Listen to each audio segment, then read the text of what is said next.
દક્ષિણ આફ્રિકામાં પ્રથમ વખત G20 સમિટનું મંચ. સમિટના પ્રથમ સત્રમાં પીએમ મોદીનું સંબોધન. ડ્રગ ટેરર નેક્સસ સામે લડવાની પહેલ કરી રજૂ. સમિટના પહેલા દિવસે G20 જોહાનિસબર્ગ ઘોષણાપત્ર સર્વાનુમતે થયું પસાર.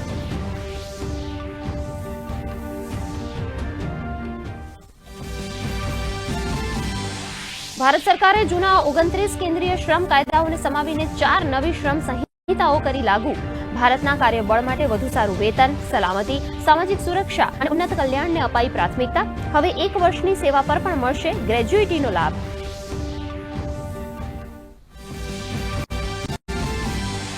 યુક્રેનના રાષ્ટ્રપતિ ઝેલેન્સ્કીનું રાષ્ટ્રને સંબોધન.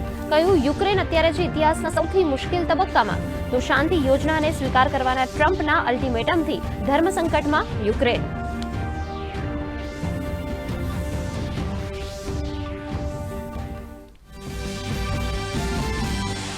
મહાત્મા મંદિર ખાતે મુખ્યમંત્રી ભૂપેન્દ્ર પટેલે 4473 ઉમેદવારોને સોંપ્યા નિમણૂક પત્રો.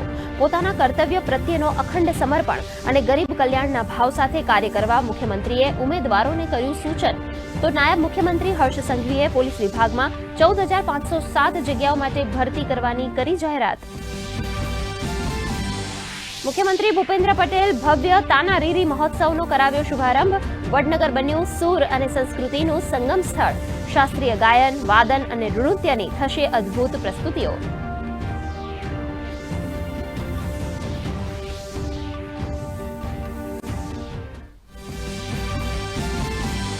ઓસ્ટ્રેલિયન ઓપન બેડમિન્ટનમાં લક્ષ્ય સેનનો ડંકો. વિશ્વના નંબર 6 ખેલાડીને હરાવી ઓસ્ટ્રેલિયન ઓપનની ફાઇનલમાં કર્યો ધમાકેદાર પ્રવેશ. હવે ખિતાબથી માત્ર 1 કદમ દૂર.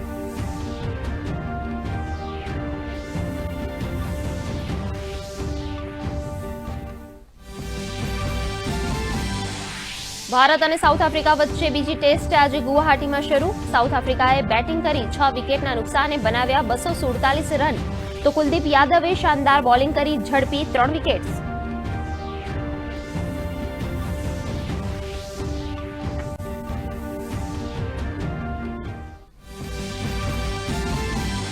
રાજ્યમાં દિવસ દરમિયાન પણ ગરમીમાં નોંધાયો ઘટાડો. શહેરોમાં મહત્તમ તાપમાન 2 ડિગ્રી ઘટ્યું.